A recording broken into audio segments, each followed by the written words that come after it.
I guess I like to make something contemporary, but I'm using old-fashioned techniques to achieve them.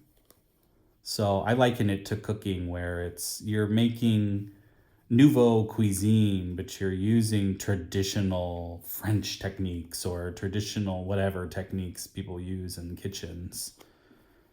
That's exciting to me. Doing something new in the old way.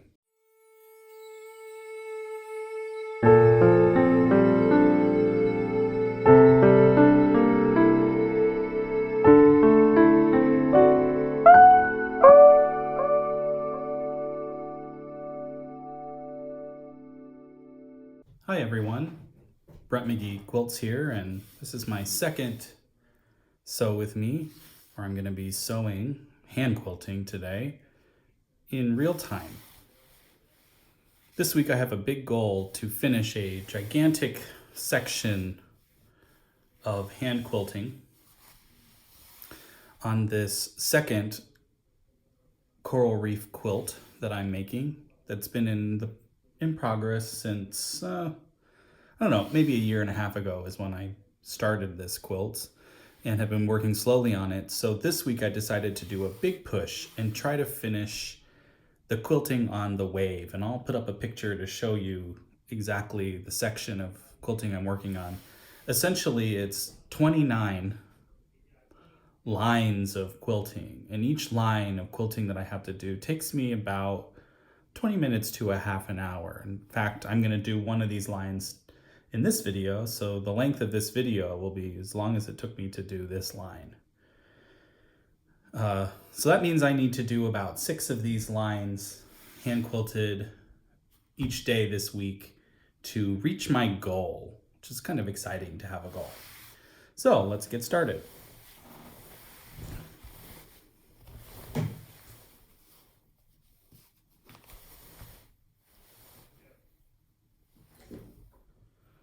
First of all, I'm looking at this, it doesn't look too nice.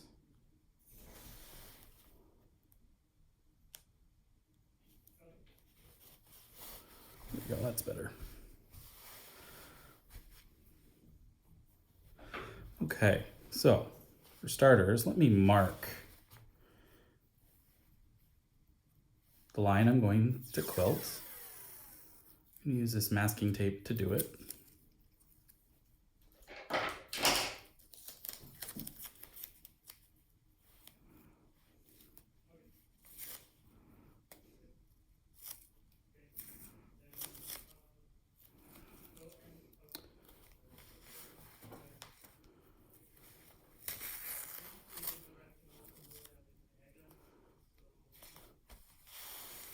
All right, as you can see, I'm following this basting line that I put in.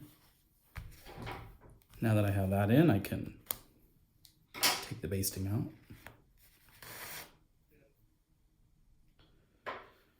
So even though this entire quilt is going to take, I don't know, I mean, at the rate I'm going, forever. Occasionally with a big piece like this, what I like to do is give myself a little mini but still large goal. So like this week I'm completing the wave. So that gives me a nice surge, if you will, of progress, and might even motivate me to get going and do something similar with my applique work as well, which takes a lot longer than the quilting does. So I like to do this when I quilt these hand quilted pieces, give myself these mini big goals. And it's a strategy I think anyone can use. And the main part of the strategy is you got to give yourself a deadline. For some reason, I don't know if it goes back to when we were in school, you know, as kids, and, you know, you've got a book report due, an essay due, whatever it is due. And somehow having that deadline is what makes the work happen. If you don't have any time that you have to have something done by, you might never get it done. So I'm not ready with this big piece to officially declare I want to have it done by this time, because I'm still haven't done enough of that applique work to really know what I can accomplish in what amount of time. So I think the goal that I've set for quilting for this week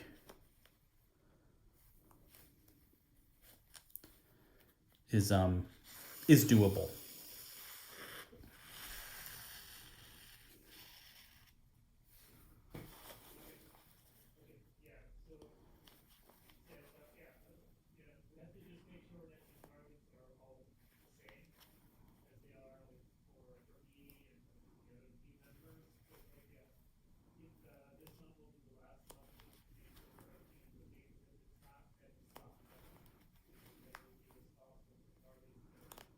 I've got a whole video coming out as well about this quilt, uh, how I made it, how I designed it, and I'll put a few pictures up here so you can see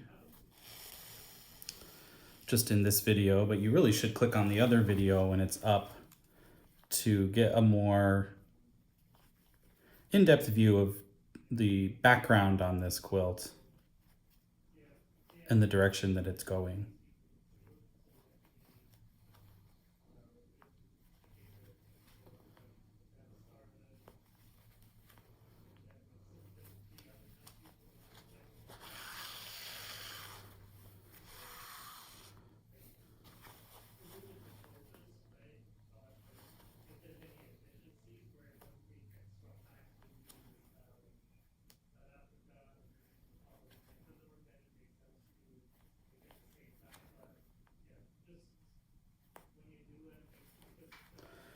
So just as a little update on my coral reef quilts, the first one, the coral fans, the video has been posted about the history of that quilt, and then just today I packed it up and sent it off to Houston. And so I spent about a half an hour wadding up tissue paper to put in I folded it in thirds to put it in a box, because you don't want to have creasing in your quilt, particularly since that quilt has a cotton batting in it. It's more prone to creasing. So I put tissue paper in all of the folds to hopefully prevent it from getting too creased up in that box. So I spent a good long time, and then, the instructions for sending it down to Houston said, you got to put it in a sealed plastic bag. Well, my garbage bags weren't really big enough, so I had to tape several of them together. I did a double layer. I used duct tape to make sure it was totally, sealed up. Took it down to the UPS store, where the very nice woman behind the counter asked me what it was. She said, "Is it clothing?" I said, "No, it's a quilt that's going to a quilt show." And she said, "Did you make the quilt?" I said, "I did." And she went, "Wow, really? You made it, huh? You don't see too many men making a quilt." And I guess from the outside perspective, that may be true. When you're in the quilting world, you realize that, yes, the vast majority of people who are involved in quilting are women, and particularly women of a certain age. But that doesn't mean that it isn't a diverse bunch still. And you do have plenty of men quilting. And some of the stars of the quilting world are men. I've joined some local guilds, quilt guilds, and just last week we had a sit and sew, where it wasn't really a meeting. It was more like just, everyone brought their own projects they were working on and sewed, and it was sort of a dream come true, because it felt so old fashioned, like a quilting bee, to be getting together with other quilters and to be chatting and about this and that. Anyway, I was the only man there, and one of my, who's now becoming a friend, a quilting friend who I've just met, she commented, when men make a quilt, she said it seems like they approach it in a different way. She says often when she sees a quilt made by a man, it's somehow breaking the rules, or it's somehow that extra level of, I don't know, crazy maybe. I'm not so sure how much I agree with that, because listen, I've seen a lot of quilts, done a lot of research, and let's face it, there's a lot of really, really creative, groundbreaking, boundary pushing quilts out there, and the majority of those groundbreaking, boundary pushing quilts are made by women. So let's not get it twisted here. But maybe my friend had a point that men do have a different point of view when it comes to this art form, which is traditionally, I think, thought of as women's work. In fact, when I watch other YouTube channels, women quilters, they'll refer to their audience as ladies. Welcome back, ladies. Or, even at the quilt guilds, the language is all around women and ladies. And don't get me wrong, I am not at all offended by it, because, I kind of recognize that that's the history of this. And women don't always have a lot of spaces that are, to themselves. So I'm not over here saying, man, I wish they would be a little more inclusive in their language. I really, it's fine with me. In fact, ever since I was a kid, I've been interested in doing quote unquote girly things. As a kid, I was a gymnast, and a dancer and a singer, and I played the oboe, which is a girly instrument. And, I went to school for opera and ended up in musical theater. So for me, quilting is just the next sort of girly thing that I've done in my life. So I've got no problem sort of defying gender expectations. I'm quite used to that, and I tend to feel more comfortable with more what we think of as feminine things. Now, when you see my work, I don't think I have a particularly feminine touch to my work. Particularly since my work kind of focuses on natural subjects, nature, the ocean.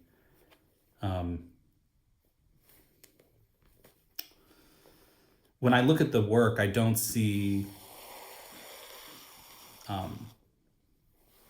a feminine hand,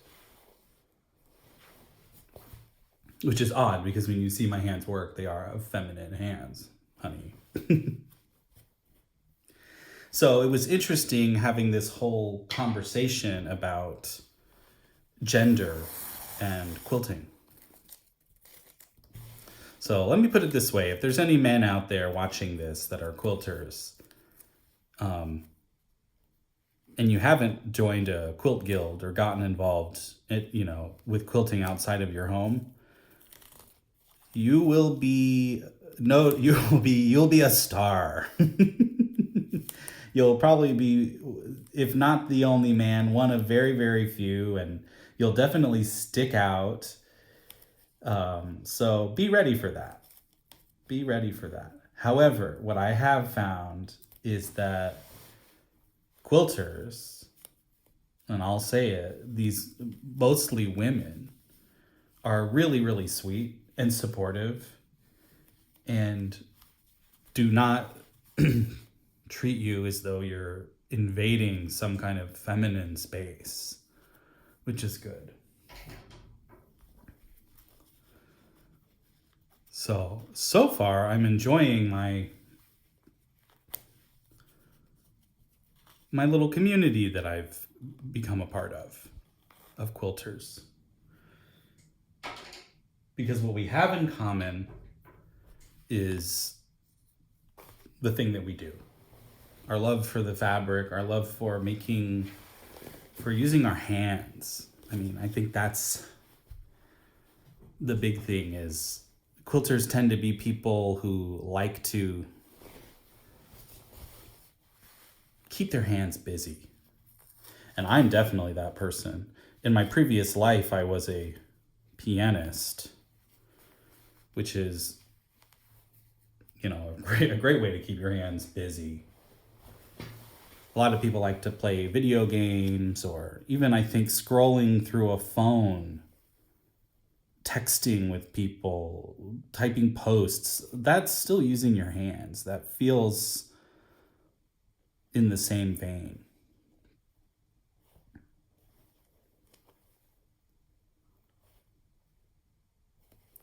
What I like about quilting, though, is that I feel like I'm accomplishing something every time I put stitches in. It might be something small, but it links me to a past that in a lot of ways in the quilting world is dying out. You see less and less hand quilted quilts, especially ones that you're using smaller style stitches like I'm using. I mean, I don't have tiny stitches, but I'm definitely not doing big stitch quilting.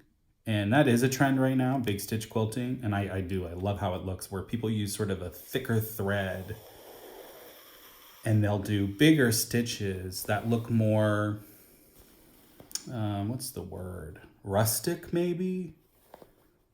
They're more meant to really draw attention to the fact that it's been hand stitched. So that's a trend right now. But as far as this kind of old school small stitching, it's a dying art form. I've heard that in the quilt shows you see fewer and fewer people entering the hand quilted categories.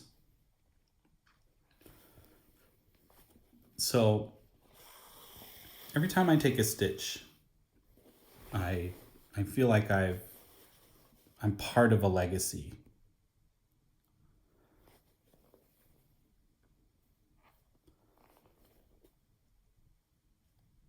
Of hand quilters.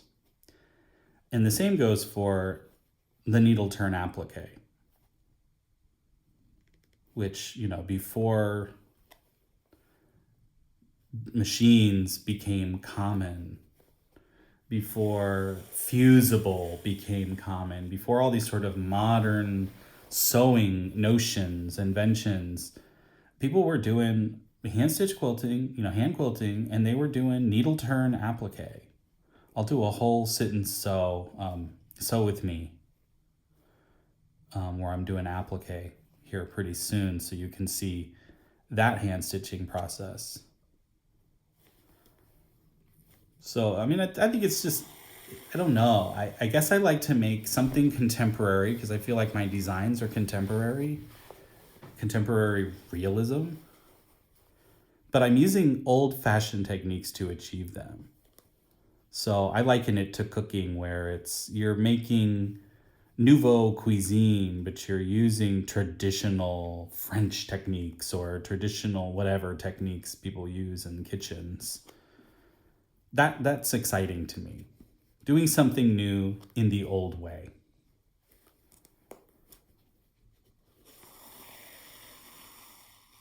So that's kind of what my work is all about. Also, there's the inherent idea, if I'm working with natural themes, so much of nature is slow. A coral reef grows over millennia so slowly. what do they say? Coral grows I don't know, a quarter of an inch a year or something like that. Just it grows very, very slowly. And sometimes I feel like every time I take a stitch, it's as though I'm producing another coral polyp, which polyps are the building blocks of coral. They're the little individual creature that secretes the whatever it is, the calcium that creates the stony structures. And the polyps are the creatures that do the eating as well. Corals, I don't know if you knew, but they eat in two ways. They can eat by hunting, essentially.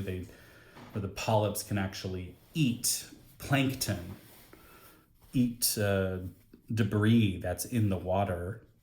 But then also, and this is the more important way that they eat, essentially, is they have symbiotic algae that photosynthesizes within their bodies, and then they can feed off of the photosynthetic algae that's in their bodies. So it's a really, it's an animal.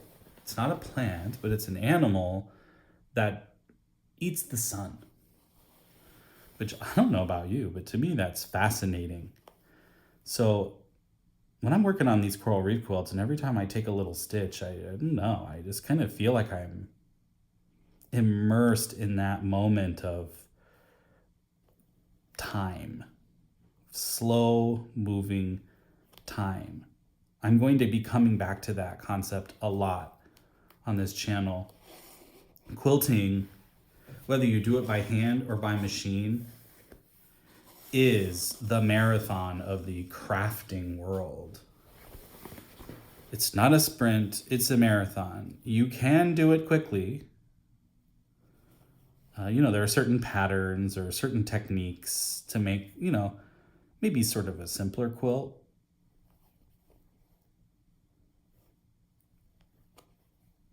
But for the most part, you've got to hunker down and look forward to a lot of repetitive motions. A lot of kind of doing the same thing over and over again and watching it build bit by bit. And in the case of this hand quilting, watching an image emerge one stitch at a time.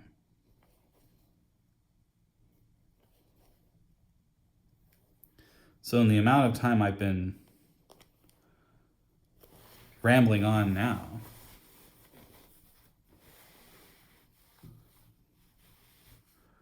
I've stitched up to here.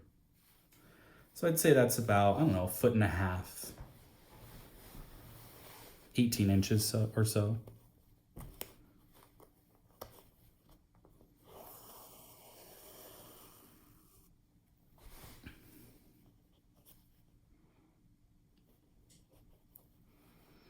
Another image I think about a lot when I'm quilting is, you spend a lot of time looking at a needle going in and out.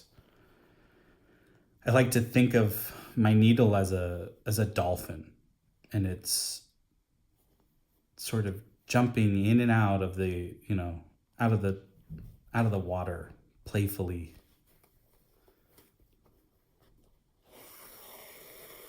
So when I put the needle in, it's diving down, and then it comes back up, takes a breath and goes under, takes a breath and goes under, comes up, goes under, and next thing you know, it's doing a big leap out of the water.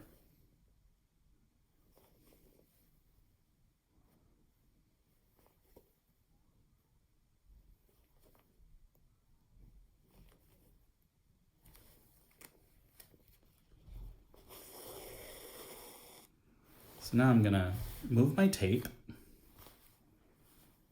So I'm coming to the end here of this where I have marked.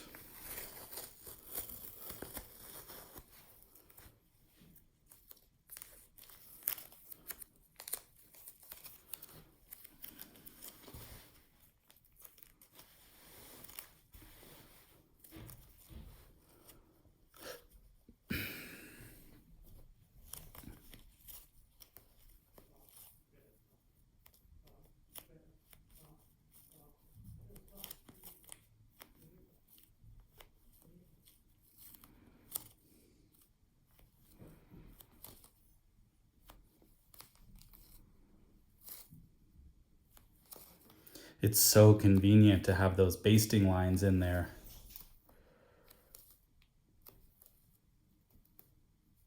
So I know exactly where to put this line of tape to do my quilting stitches.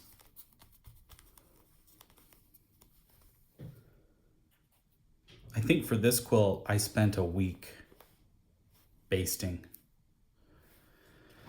To get the image on there, I did use my erasable pen.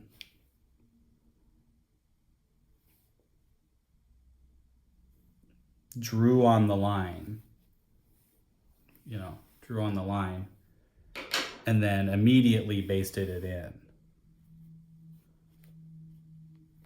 Rinse and repeat for however many of these lines there are in the piece.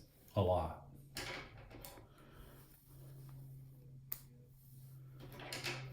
So now I can take this basting out.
I'm not really sure if this is interesting for anyone to watch. I mean, it's unique in that there aren't too many folks who are making videos of quilting in real time this way, or doing any kind of quilting in real time. It seems everything kind of goes fast, even when you see people doing free motion quilting or long arm quilting. Maybe they'll show you,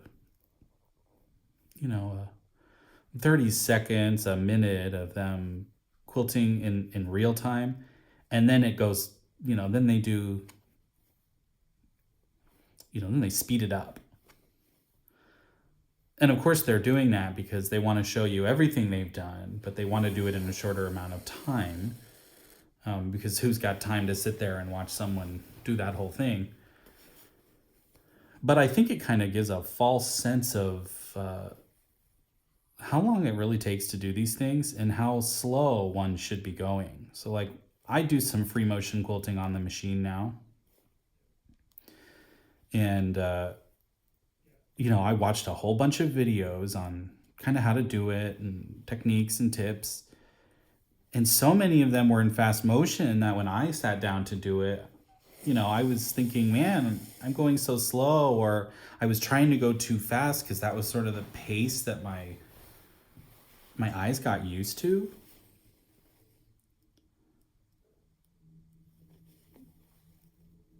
So I think it's beneficial to see it happening in real time. And now, as for hand quilting, I'm going to have some fast motion hand quilting in my studio update videos, to save time, because those are less about sitting and sewing and more about explaining the process.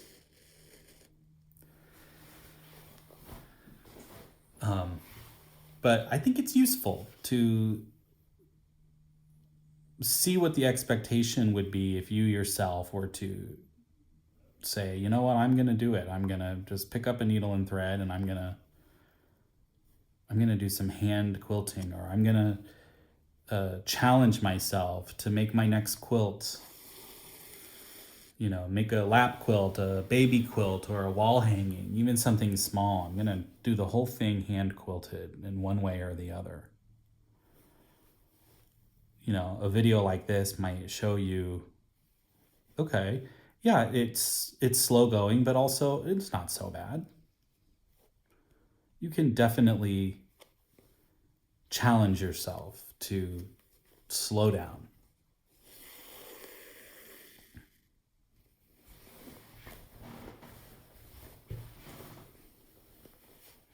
Now, the drawback is, I'm trying to create a YouTube channel here to show my work, which, listen, I think it's really exciting what I do.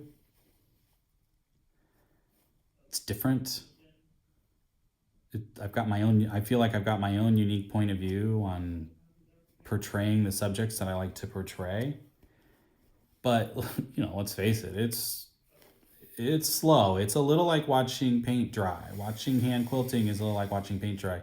So my challenge in my other videos is to try to figure out how to turn something that's really very slow and a lot of the same thing over and over again into compelling footage.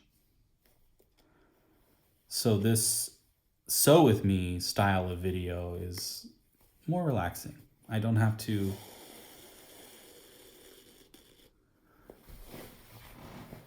think about making it entertaining, making quick cuts, or it being repetitive. The whole point of the sew with me is that it's repetitive, to really show what it really looks like. So I'm well past the halfway point now on this line that I'm quilting.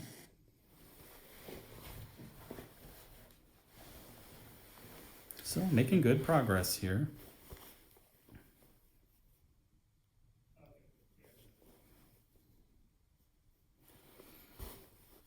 You can see where all these knots are from basting. They're bugging me here. I'll try to tuck them in a little more into my hand so they're not in my way.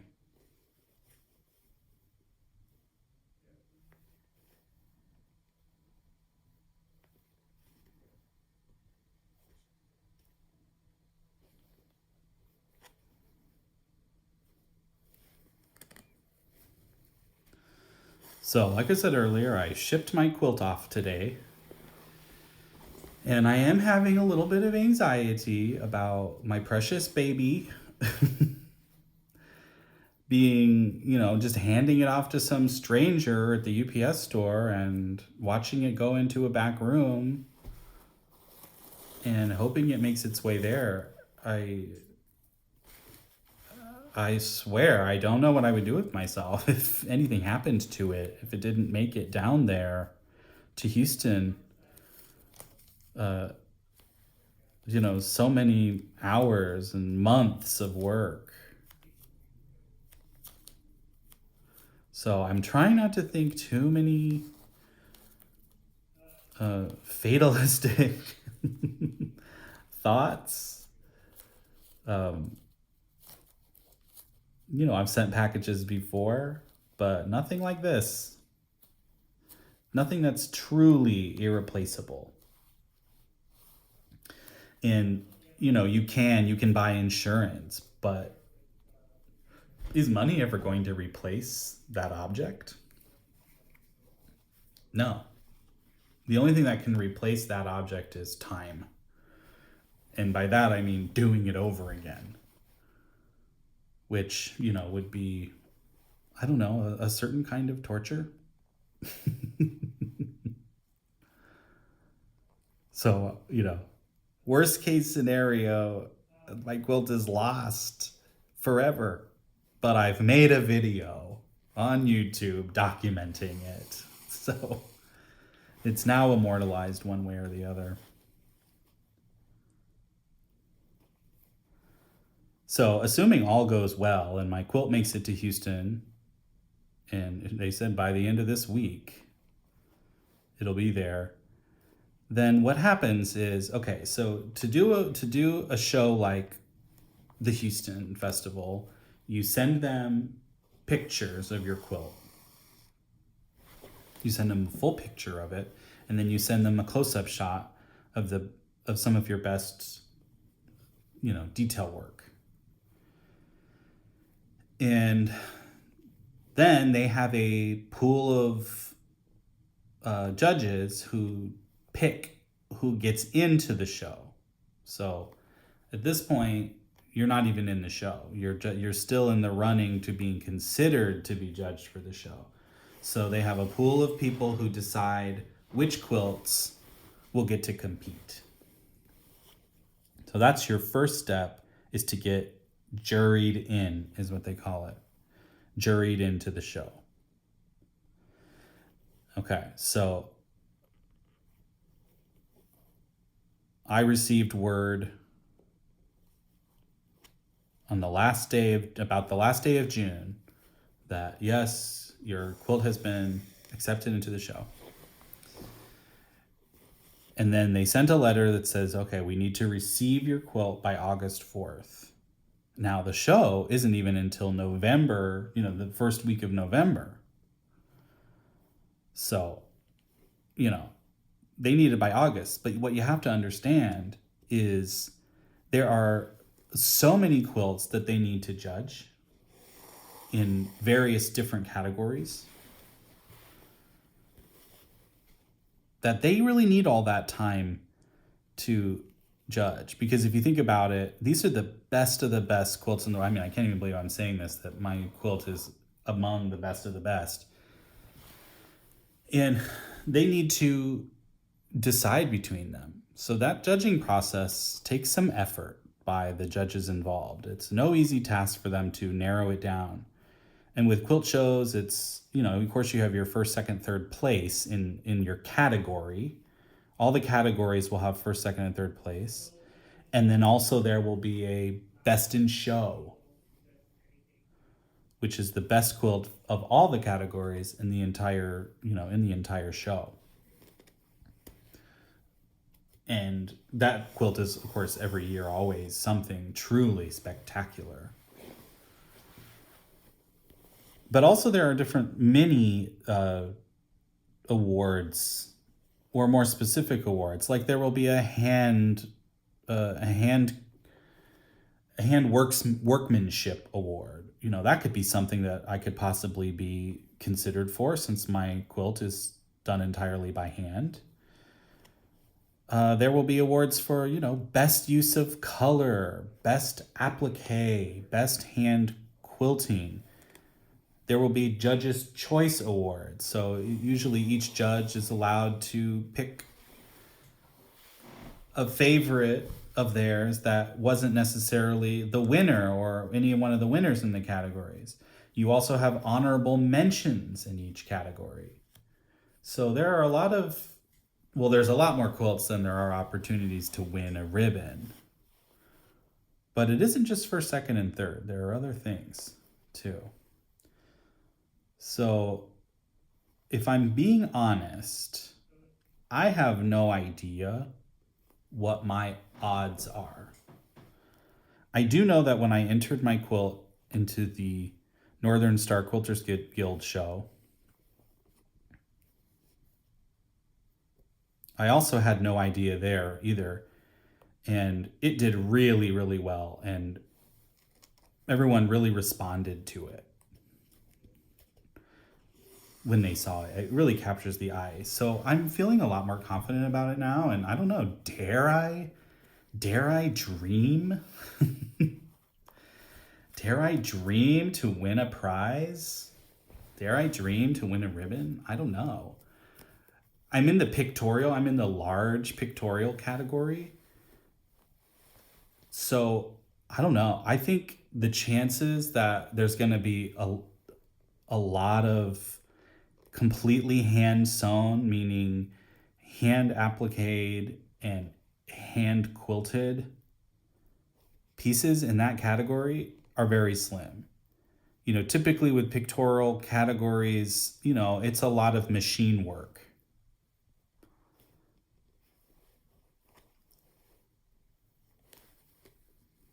So the fact that mine is completely done by hand, I think is certainly works in my favor. Judges like that. Now, where you're going to see,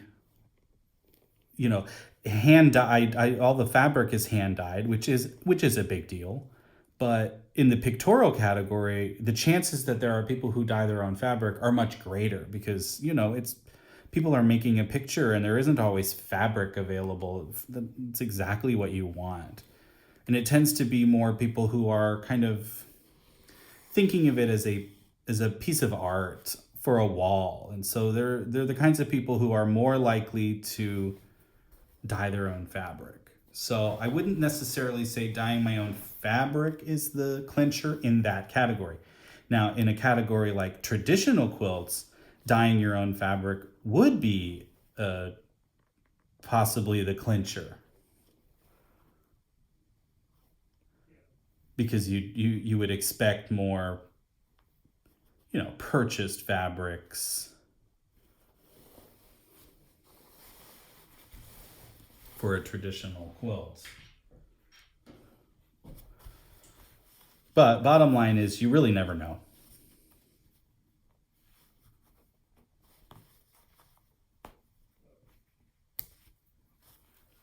So it's anyone's guess what's really going to go on.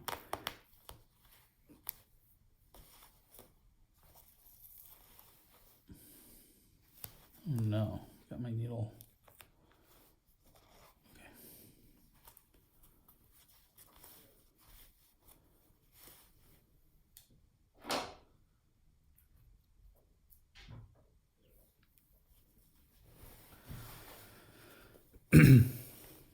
However, one thing is for sure, just having your quilts in such great company and to have it there being seen by thousands of people who are into the hobby, who are into the art form, who can recognize all the hard work that goes into a piece like this, or a piece like the coral reef that I sent.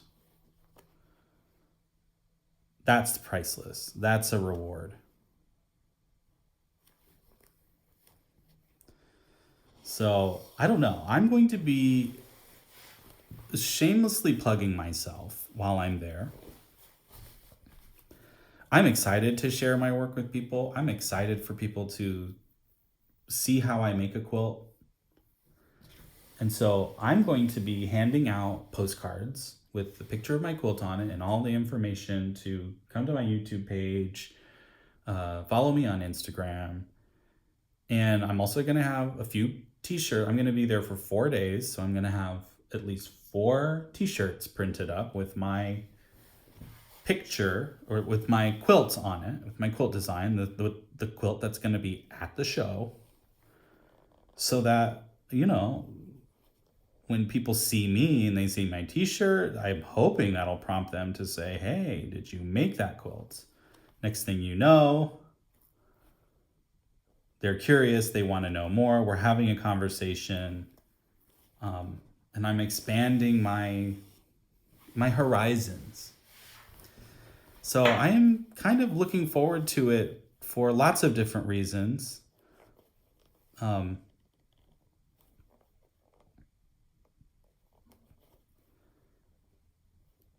but my main two are to see all the work of other people, to see the quilts in the show, and to be promoting my work while I'm there. I'm not much of a shopper. A big part of that show is there's lots and lots of vendors. You know, I tend to buy just lots of bleached Kona and going from there, you know, dyeing or painting my own fabric. So I don't have a whole lot of use for shopping for fabrics, although I do use solids for, you know, when I make a quilt that's going to be used like on a bed or as a throw. I have been using purchased Kona solids for that. So who knows, maybe I'll see some, you know, grouping of colors that I like and I'll purchase that. Now, in the way of notions, as you can see, my style of quilting is pretty low tech. So I don't know, maybe I could test run some needles. I don't know, maybe I'll find a pair of scissors that I like or something like that. I will definitely be checking out the long arm vendors to be testing out long arms. Because I do want one eventually.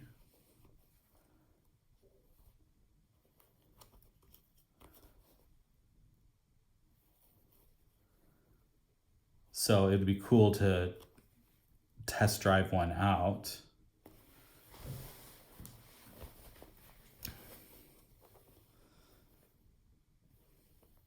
So, and also at these shows, there's a lot of classes and things and some lectures. I will be attending some lectures. I'm not going to do any classes. I don't want to buy all the materials and pay for the class and sit there in a class. I feel like I can get what I need from, you know, my educational needs from home or with my local guilds who are also provide lots of educational opportunities.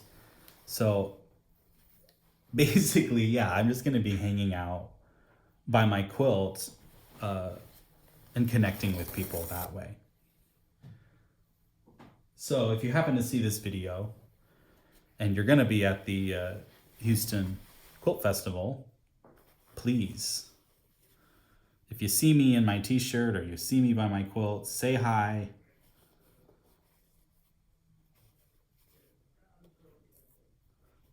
Let's take a picture. Let's trade information. That would be really cool. So as you can see, I came to the end here of this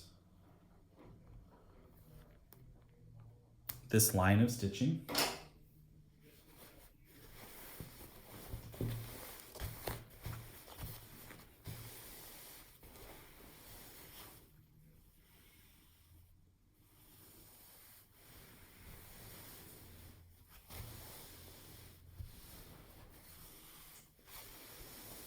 So that's 2 of these that I've completed today. So I've got 4 more to do.